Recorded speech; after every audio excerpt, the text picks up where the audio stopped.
সন্দেশখালীতে প্রচারের সময় বসিরহাট লোকসভা কেন্দ্রের বিজেপি প্রার্থী রেখা পাত্রকে বাধা দেওয়া নিয়ে এবার রিপোর্ট তলব নির্বাচন কমিশনে।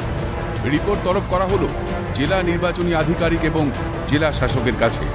সমস্ত রাজনৈতিক দলকে প্রচারে সমান অধিকার এবং লেভেল প্লেইং ফিল্ড তৈরি করে দিতে হবে, এ বিষয়ে কমিশনের স্পষ্ট বার্তা রয়েছে। তাও কেন বাধা? প্রশ্ন কমিশনের।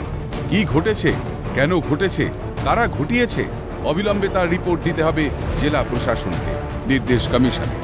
মঙ্গলবার সকালে সন্দেশখালীর খড়িডাঙ্গা গ্রামে ভোট প্রচারে বেরিয়েছিলেন রেখা। অভিযোগ, তখনই বিজেপি প্রার্থীকে ঘিরে বিক্ষোভ দেখাতে শুরু করেন এলাকার কিছু তৃণমূল সমর্থক। দেওয়া হয় গো ব্যাক স্লোগান।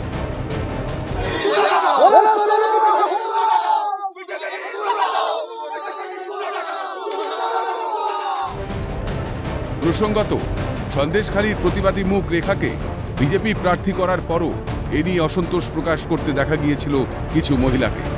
রেখা পাত্র বসিরহাটের মানুষের সমস্যার কথা সংসদে পৌঁছে দিতে পারবেন না বলে বিক্ষোভ দেখিয়েছিলেন কিছু মহিলা। এরপর প্রধানমন্ত্রী নরেন্দ্র মোদী সরাসরি রেখাকে ফোন করতেই বদল আসে পরিস্থিতিতে। রেখাকে নিয়ে ভুল বোঝানো হয়েছিল তাদের, স্বীকার করেন বিক্ষোভকারীরা। মঙ্গলবার আবারও রেখাকে ঘিরে দেখানো হলো বিক্ষোভ। আর এখানেই প্রশ্ন উঠছে, হারের ভয়ই কি এই ধরনের কাজ শাসকের? রেখা পাত্রের জনসমর্থনের ঢেউই শাসকের গাত্র জ্বালার কারণ? উত্তর মিলবে ভোট বাক্সে। খালিদ জামালের রিপোর্ট, ক্যালকাটা নিউজ।